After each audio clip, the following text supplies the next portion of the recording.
Dicen que una selección es el reflejo de la política del propio país. ¿Crees que el desempeño en la cancha está relacionado con eso? Tal vez me digas que no, pero después de ver este video, tal vez cambies de opinión. Existe algo casi místico en la forma en que el país lidia con sus mayores crisis. Para Argentina, el fútbol nunca ha sido solo un juego. Fue el espejo de su alma, el termómetro de su dignidad y muchas veces la única válvula de escape para una realidad que insistía en asfixiar a su pueblo. La selección argentina de hoy es muy diferente a la que teníamos con Maradona, una selección de extrema izquierda que reflejaba a un pueblo de extrema izquierda. Hoy, actualmente, el equipo cuenta otra historia. Pensar en la rivalidad histórica con Inglaterra en la disputa por la semifinal, claramente se entiende que no era solo fútbol, era geopolítica con botines puestos. Era el dolor de una guerra reciente, el peso de un orgullo fortalecido. Cuando la selección argentina entraba al campo contra los ingleses, no llevaba solo un balón. Cargaba la frustración de millones de personas que sentían que el mundo les debía algo. La verdadera belleza de esta historia no está en las victorias fáciles, está en la garra de la remontada. En ese momento exacto en que el equipo va perdiendo, el cansancio físico pega, la afición rival canta más fuerte y todo parece estar diseñado para el fracaso. Es en ese momento cuando el verdadero campeón saca fuerzas de la propia tierra. Él pone esa fuerza en la planta del pie, en la disputa, corre el doble, sangra si es necesario. No hay espacio para la autocompasión cuando el reloj está corriendo en tu contra y quieres ser campeón. Ese era el espíritu de la selección argentina, algo típico de Brasil. Hoy, con 42 años, recuerdo muy bien cuando Brasil empezaba el partido perdiendo 1-0. Yo sabía que un gol de diferencia no podría detener la garra que nuestros jugadores siempre han tenido. Hoy, lamentablemente, todo cambió. Esa garra y determinación que nuestros jugadores siempre tuvieron ya no se ve más. Para gobernar en Brasil, el Ejecutivo Federal necesita negociar constantemente con el llamado Centrão, un bloque de partidos fisiológicos que exige cargos, ministerios y enmiendas presupuestarias a cambio de apoyo. En la CBF, la dinámica es idéntica, el Centrão del fútbol. El presidente de la CBF no se mantiene en el poder por el desempeño de la selección en la cancha, sino por el apoyo de su propio colegio electoral, las federaciones estatales de fútbol. Y hoy, como sabemos, tenemos al hijo de dos dioses del Olimpo completamente blindado en ese cargo. En el Congreso, frecuentemente se observa una protección corporativa. Los parlamentarios evitan castigar los excesos de sus colegas porque todos saben los trapos sucios de los demás. El ambiente de la CBF replica esa cultura de protección mutua, lo que impide cualquier renovación real en la gestión deportiva. La consecuencia directa es el aislamiento. El ciudadano común y el aficionado brasileño se convierten en simples espectadores que pagan por decisiones tomadas en despachos cerrados. El resultado práctico de esa desconexión es el mismo: una economía que pierde impulso con la salida de inversiones y una selección que pierde identidad y protagonismo internacional. Mientras tanto, el gobierno federal insiste en gastar más de lo que recauda. Cuando vemos el desempeño de la selección brasileña en el campo, vemos literalmente el reflejo de ese descontrol y desorden generalizado. Un ambiente de amiguismo, donde muchos jugadores, al perder un gran título como este y decepcionar a una nación, van a hacer fiestas y se emborrachan como si fueran campeones. No tienen ningún respeto, ni siquiera por la afición. Mientras tanto, en Argentina vemos lo contrario. Y por eso hoy vamos a hacer un paralelismo que muchos evitan hacer, pero que es urgente. Argentina estaba jugando el partido más difícil de su historia moderna, solo que esta vez el campo de juego no es el césped verde del estadio, el Azteca o el Monumental de Núñez. El campo es la economía, las leyes laborales y el futuro de una nación. Después de décadas viendo su propio declive, bajo el peso de promesas fáciles y de un asistencialismo que llevó al país a la quiebra, Argentina decidió cambiar de táctica. Con la elección de Javier Milei, el país abandonó la ilusión del socialismo de resultados mágicos y entró de lleno en la dura, pero honesta, realidad del capitalismo de libre mercado. Y adivina qué, así como en una remontada histórica contra Inglaterra, los primeros minutos de esta nueva etapa no son de fiesta, son de dolor, sudor y trabajo duro. Para entender la necesidad de una remontada, necesitamos mirar el marcador antes de que empiece el juego. ¿Cómo llegó Argentina hasta aquí? A principios del siglo XX, Argentina era una de las naciones más ricas del planeta. El PIB per cápita del país rivalizaba con el de Estados Unidos y muchos países de Europa. Pero a lo largo de las décadas siguientes, el país adoptó un modelo basado en el intervencionismo estatal excesivo. Lo que comenzó como una promesa de protección social se transformó en una trampa, la ilusión del almuerzo gratis. Durante años se vendió la idea de que el Estado podía financiar todo, subsidiar todo y controlar todo. El resultado: déficits fiscales crónicos, hiperinflación recurrente y la destrucción sistemática de la iniciativa privada. Al ciudadano común se le enseñó a depender del gobierno. Se creó una cultura donde el esfuerzo individual parecía no valer la pena, porque la moneda se derretía más rápido de lo que se podía trabajar. El asistencialismo, que debería ser una red de seguridad temporal, se convirtió en el modelo económico permanente. En el fútbol, eso equivale a un equipo que entra al campo esperando que el árbitro resuelva el partido o que el adversario regale el partido.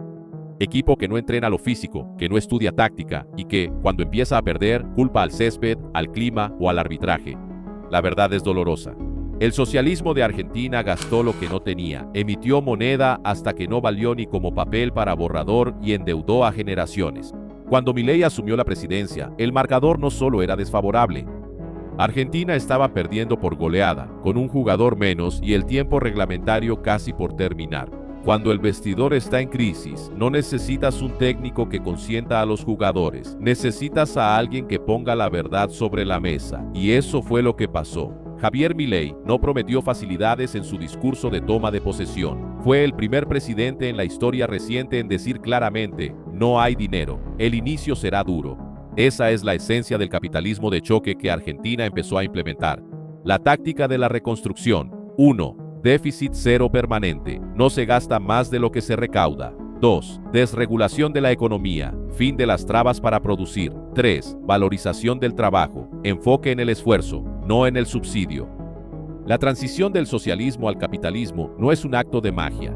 Es un cambio cultural profundo. Significa entender que el Estado no produce riqueza, solo distribuye lo que confisca de quienes trabajan. Para que Argentina comenzara a crecer, era necesario liberar a quienes producen: el comerciante, el industrial, el trabajador del campo. Pero ¿cómo convences a una sociedad acostumbrada a los subsidios de aceptar la dureza del mercado libre? La respuesta es mostrando que la alternativa es una muerte lenta. Los jugadores de la selección argentina no le dieron la vuelta al partido contra Inglaterra solo con gritos. Ellos remontaron porque corrieron hasta el límite de sus fuerzas. Ellos sabían que cada pase, cada disputa, cada gota de sudor determinaría el destino de ese partido. En el plano económico, las reformas de Milei exigieron la misma entrega. El capitalismo realista no promete riqueza sin esfuerzo. Promete que si te esfuerzas, el fruto de tu trabajo será tuyo y no del Estado. Ahora hablemos de lo que realmente duele, pero que es necesario. Los cambios realistas no se hacen con discursos bonitos en el Parlamento, se hacen con sudor diario. Una de las discusiones más intensas y realistas de la nueva Argentina es la reforma de la legislación laboral. Durante décadas, las leyes laborales argentinas, extremadamente proteccionistas en el papel, crearon un efecto colateral devastador. Nadie quería contratar. El riesgo de una demanda laboral o el costo de mantener a un empleado formalizado era tan alto que la mitad de la población fue empujada a la informalidad, sin derecho a nada.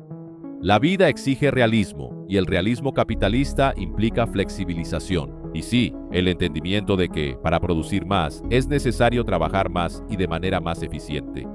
Podemos dividir esto en 3 puntos. Punto 1. Aumento de la productividad. En economías en reconstrucción, la discusión sobre la jornada laboral deja de ser un debate idílico del primer mundo y pasa a ser una necesidad de supervivencia. Si vas perdiendo, necesitas jugar la prórroga con el mismo vigor que el primer tiempo. Punto 2. Flexibilización de jornadas.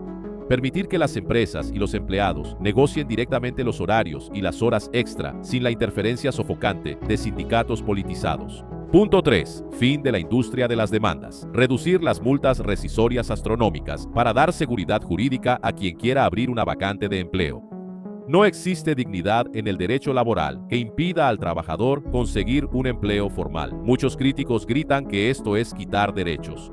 Pero la pregunta realista es: ¿de qué sirve un derecho en el papel si el trabajador está desempleado o vendiendo chucherías en la calle de manera informal? Las garras de los jugadores argentinos contra Inglaterra se reflejaron en la disposición de correr los 90 minutos y, si era necesario, 30 más en la prórroga. Ellos no pidieron reducir el tiempo del partido, corrieron más. La legislación realista de Milei propone exactamente eso: menos ataduras, más libertad para trabajar y la aceptación de que el camino hacia la prosperidad exige un esfuerzo redoblado. Una remontada histórica no se consolida con el primer gol de reacción. Se consolida cuando el equipo mantiene la cabeza fría, defiende el resultado con exigencia y sigue atacando hasta el silbatazo final. Argentina está viviendo un momento de transición. La inflación, que parecía incontrolable, empezaba a dar las primeras señales de desaceleración ante el ajuste fiscal. El país vuelve a registrar superávit, pero el ciudadano en la calle todavía siente el peso de las reformas. Es el momento del juego en que las piernas pesan, los pulmones arden y la tensión de retroceder es enorme. Pero, ¿retroceder hacia dónde? Al modelo que generó 50% de pobreza, al modelo que destruyó la moneda. No hay vuelta atrás para eso. Desafortunadamente, nuestros hermanos y hermanas aprendieron. Pero en Brasil se hizo exactamente eso, y eso también se refleja en nuestra selección. La gran lección que el fútbol y la política realista nos enseñan es que la gloria no viene sin sacrificio. Los jugadores que vencieron a Inglaterra con garra y técnica sabían que sus nombres quedarían grabados en la historia, no por haber tenido un camino fácil, sino por haber superado la adversidad más brutal. La nueva Argentina que emerge del socialismo y abraza el capitalismo no está en busca de un milagro económico fácil. Está descubriendo el valor del trabajo, de la responsabilidad individual y de la libertad. El camino es largo, la carga histórica es pesada y el sudor es real. Pero, por primera vez en mucho tiempo, Argentina no solo está corriendo detrás del balón, está marcando el ritmo de su propio destino. Y, para quien duda de la capacidad de superación de este pueblo, basta recordar lo que sucede cuando deciden que es hora de darle la vuelta al juego. También tuvimos un ejemplo parecido con el propio Paraguay. El pequeño Paraguay, muchas veces desacreditado, motivo de burla, derrotó a una de las poderosas campeonas del mundo, Alemania, por 4-3 en los penales. La victoria fue tan tremenda que llegó a ser día festivo en Paraguay. País que avanzó como nunca en la historia del fútbol y también impulsado por un cambio estructural en su política. La ley Maquila en Paraguay es un régimen fiscal que permite la instalación de industrias extranjeras con exención de impuestos para importar maquinaria y materias primas. Además, si ganas dinero en cualquier otra nación, Paraguay no te cobra impuestos cuando ese dinero entra en su territorio. Al contrario, entra sin impuestos, ya que es un dinero que el país no tenía. Tú lo estás trayendo, enriqueciendo, quieras o no, al Tesoro Nacional. Desafortunadamente, nuestro país hace lo contrario en todo. Estamos sumergidos en el asistencialismo y la gente sigue creyendo la historia de que el gobierno me va a dar picaña, el gobierno me va a dar gas, el gobierno me va a dar alimentos, y etcétera, y etcétera. Pero todo lo que hacen, hermanos míos, es crear burocracia, una máquina de cobrar impuestos, que mientras más impuestos se pagan, más pobre se vuelve el país, porque ningún gobierno genera riqueza. Con todo esto, podemos entender que la selección brasileña, hoy en día, es solo un reflejo de la propia política interna del país. Para el mundo, que decía que el fútbol europeo era superior al latinoamericano, Argentina, con cada gol, con cada regate, con cada disputa de balón, demuestra lo contrario. Varias veces la selección argentina fue considerada más débil técnica y físicamente. Aún así está ganando. Aunque Argentina, aunque le estoy apoyando, pierda contra España en la final de la Copa del Mundo, ya es victoriosa solo por haber llegado tan lejos. Aún más cuando la estrella de su equipo, elegido el mejor jugador en el partido entre Argentina e Inglaterra, con 39 años, Lionel Messi, que, aunque muchas personas lo critiquen por haber hecho comerciales con chivo, etc., eso fue determinado por el contratante. Messi, por el contrario, ha hecho lo que ningún otro jugador jamás ha hecho.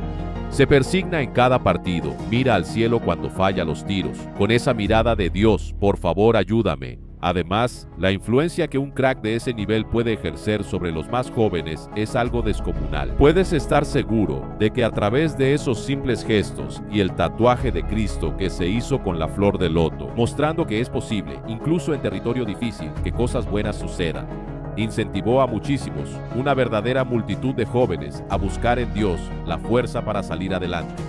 Por eso es que Messi merece todo nuestro respeto. Y es por eso que, aunque sé lo grande que es la rivalidad entre Brasil y Argentina, Argentina tiene una gran deuda con nosotros, aficionados brasileños, con agua adulterada, gol con la mano, etc. Aún así, el plantel actual no tiene nada que ver con eso. Creo que no podemos querer pagar con la misma moneda. Recuerdo cuando nuestro Ronaldo fenómeno brillaba en las canchas, todo el mundo lo elogiaba, especialmente después de una recuperación, donde muchos decían que jamás podría volver a jugar, y él jugó y fue campeón del mundo. En todo el mundo eran elogios, y en los periódicos argentinos las noticias que salían eran "El gordo arma la fiesta". Yo no voy a entrar en eso, quien vive del pasado, amigo mío, es museo.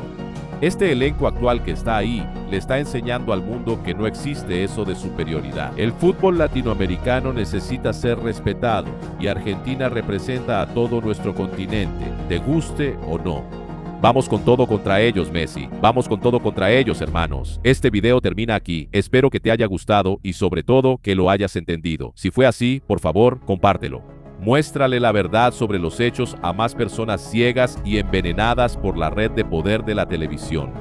Al hacer eso, al compartir videos como este, ayudas a que se produzcan otros, especialmente cuando también comentas.